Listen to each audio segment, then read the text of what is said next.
Allô, allô, bienvenue ou re-bienvenue sur ma chaîne. Aujourd'hui, je vous présente ma pile à lire pour le Cold Winter Challenge 2024.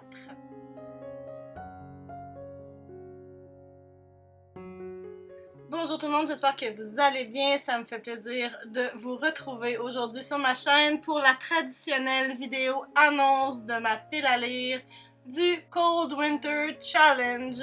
Ça fait plusieurs années que je participe à ce défi livresque-là qui est maintenant organisé par Élise de la chaîne A Book and a Cup. Ça a été fait par d'autres booktubeuses avant, mais Élise maintenant c'est sa deuxième année. Et je trouve qu'elle fait un travail de maître.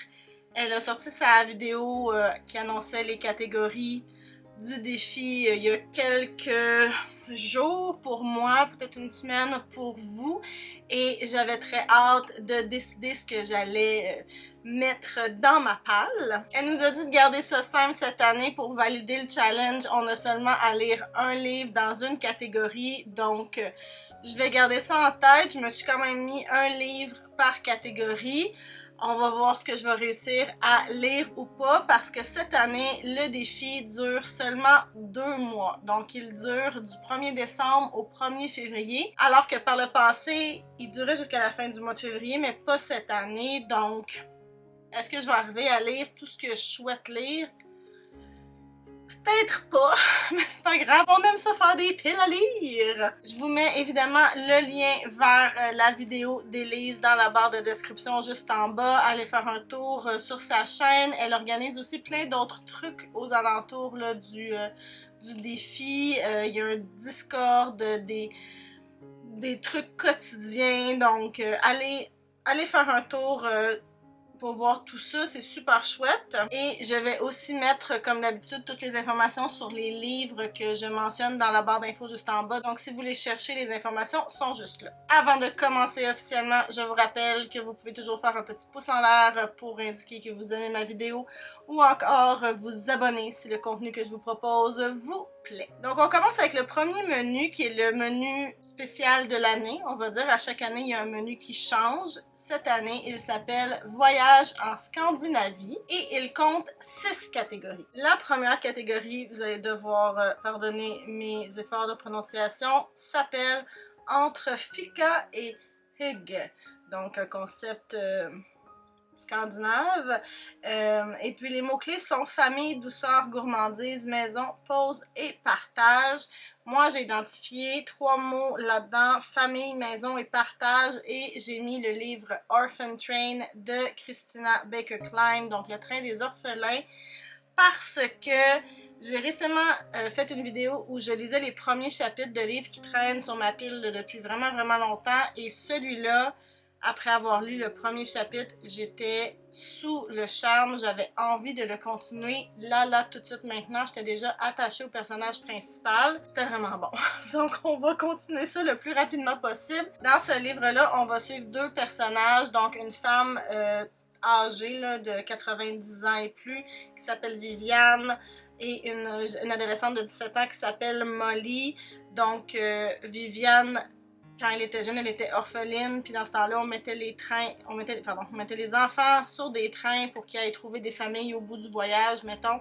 Et là, maintenant qu'elle est une vieille dame, elle a des souvenirs qui sont entassés dans son grenier.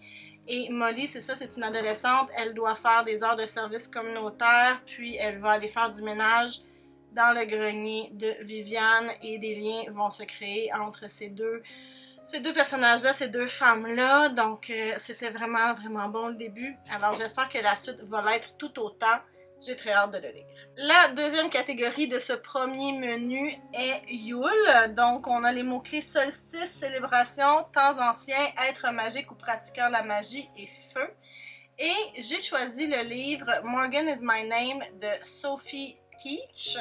C'est une histoire comme un genre de réécriture de l'histoire de Morgane la Fée de la légende arthurienne. Après avoir lu la trilogie Les Pierres et les Roses d'Elisabeth von Arbour cet été, j'avais vraiment envie de replonger dans un univers avec des chevaliers, de la magie, de la sorcellerie, de la magie celtique, mettons. J'ai demandé des suggestions sur un subreddit qui s'appelle Books That Feel Like This. Donc, j'ai mis des photos de ce que j'avais envie comme vibe.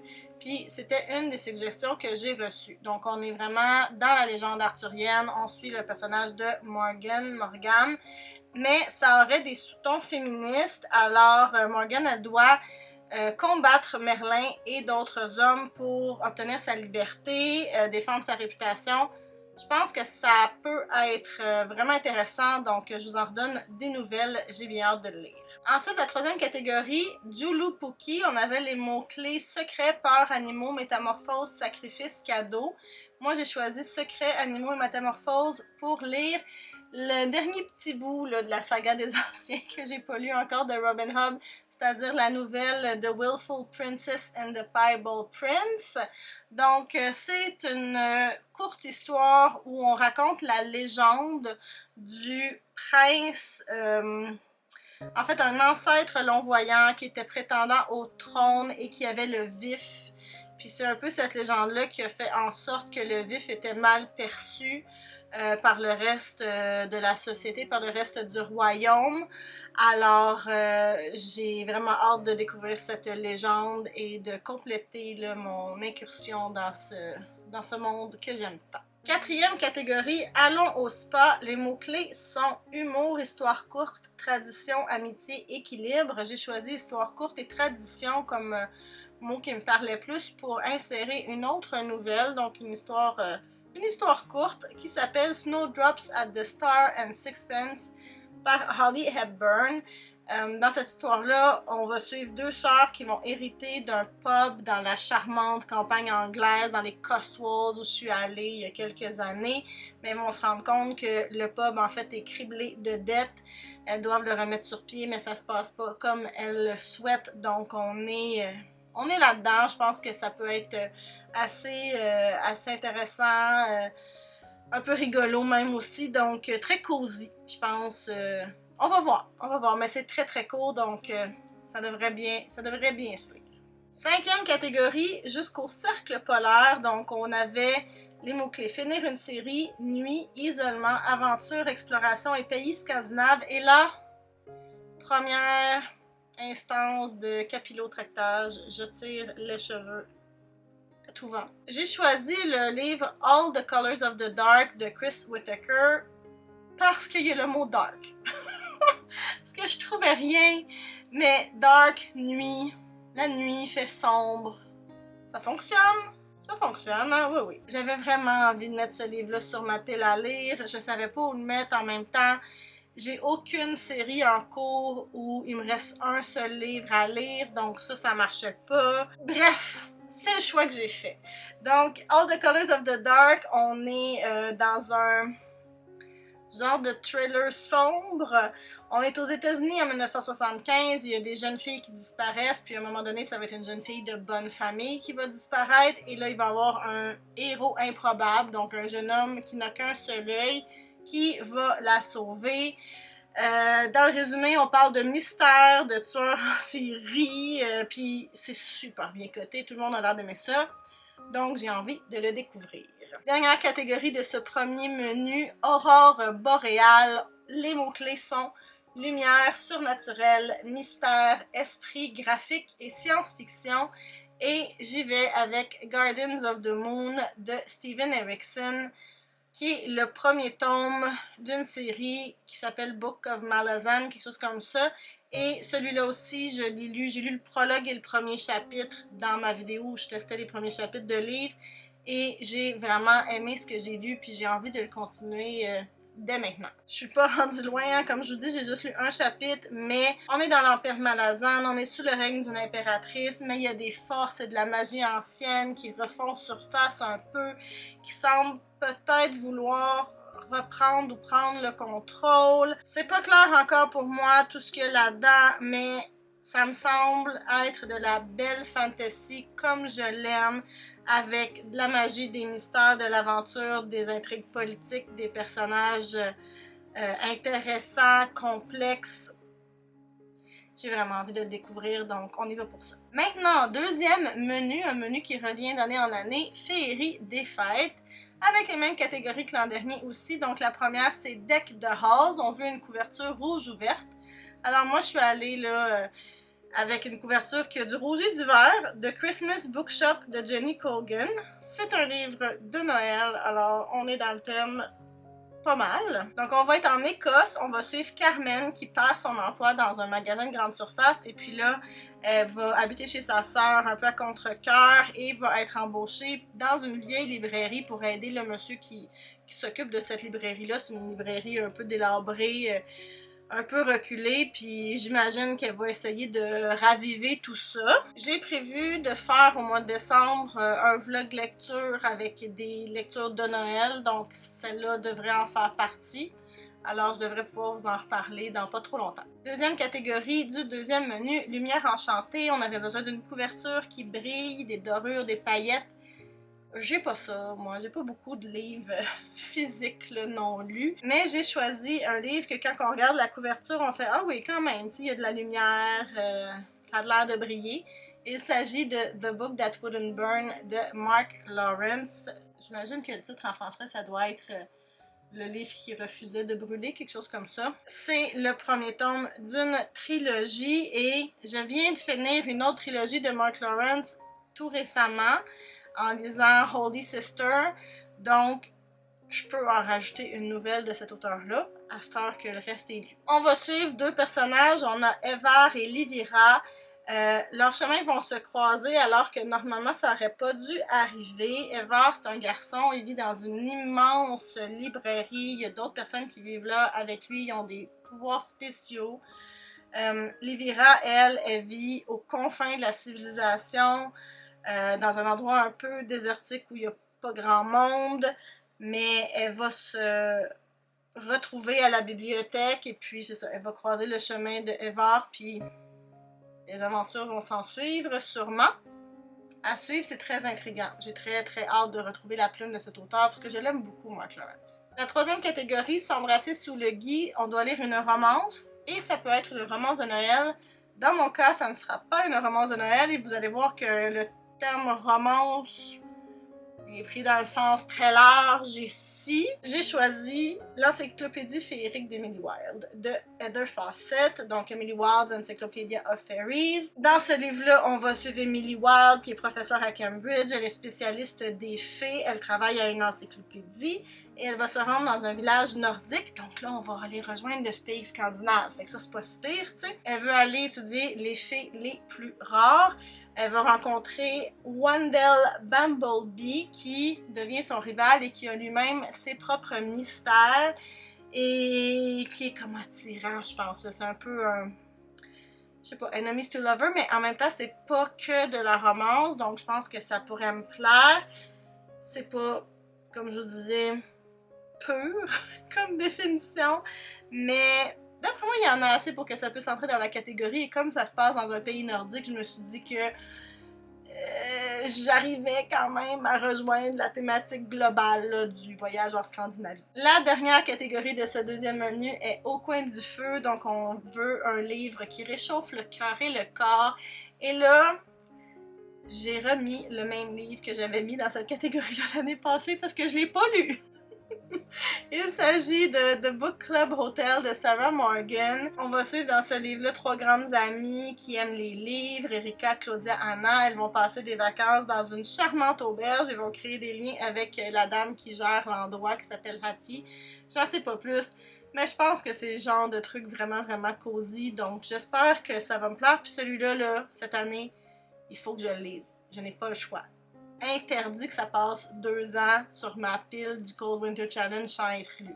Non. On est maintenant rendu au troisième et dernier menu, Froid polaire. Alors, la première catégorie, Stalactite ensanglantée. On cherche un thriller, un policier ou un cozy mystery. J'ai choisi Bienvenue à Meurtreville d'André Marois. Donc, c'est un roman policier qui se passe très près de chez moi, à Mandeville, dans le nord de la Naudière. On a une personne qui trouve qu'il n'y a pas assez de touristes à Mandeville, il faut les attirer, et quoi de mieux que les attirer parce qu'il s'y passe des meurtres. Donc, il va y avoir genre un tueur en série qui décide de faire des meurtres parce que il dit ça va mettre le village sur la map. Ben écoute, c'est une façon comme une autre. J'avais vraiment beaucoup aimé la Sainte Paix qui avait été recommandée par Sab et les livres, puis qu'après ça, moi j'ai recommandé à tout vent à toutes les personnes que je croisais après. Là, dans le fond, à partir du 24 juin, j'ai recommandé ce livre-là tout le temps. J'ai rencontré André Marois aussi au 12 août. C'est vraiment chouette. Là. Donc, je vais lire Bienvenue à Meurtreville et je vous en donne des nouvelles rapidement. La deuxième catégorie de ce menu, Let It Snow, on veut un titre qui contient un mot hivernal et j'ai choisi The Winter King par Bernard Cornwell. C'est une autre réécriture de la légende arthurienne, mais dans ce cas-ci, on va vraiment suivre Arthur. Donc, qui reprend le trône suite à la mort de son père, Uther Pendragon. Uther Pendragon, je ne sais jamais comment dire en français, le Uther Pendragon, Uther Pendragon. Et il doit résister aux envahisseurs saxons. Donc, je pense qu'on est dans le classique là, de la légende arthurienne. On voit que c'est quelque chose que j'ai envie d'explorer ces temps-ci. En plus, c'est très bien coté, c'est une trilogie, donc si ça me plaît, c'est prometteur pour la suite. À suivre. Prochaine catégorie, marcher dans la neige. Les mots-clés sont nature writing, littérature de voyage, grands espaces, nature. J'ai choisi Rosalille de Michel Rabagliati, qui est un BDiste que j'aime vraiment beaucoup. J'ai lu plusieurs Paul, donc on est un peu là-dedans aussi. On est en 2017, en été. Rose et son père Paul vont louer un chalet à l'île verte dans le Bas-Saint-Laurent. Ce sont leurs premières vacances père-fille. Puis Paul, il est dans un moment de sa vie où ça va plus ou moins bien. Il va profiter dans le fond de cet espace, de la nature, pour réfléchir. Puis après ça, passer peut-être à un autre chapitre de sa vie. Donc je trouvais que les mots-clés, franchement, ça répondait vraiment bien. Puis c'est un livre que j'ai très envie de lire. La prochaine catégorie, c'est la magie de l'hiver avec les mots-clés folklore hivernal, nordique, contes et légendes de Noël ou de l'hiver.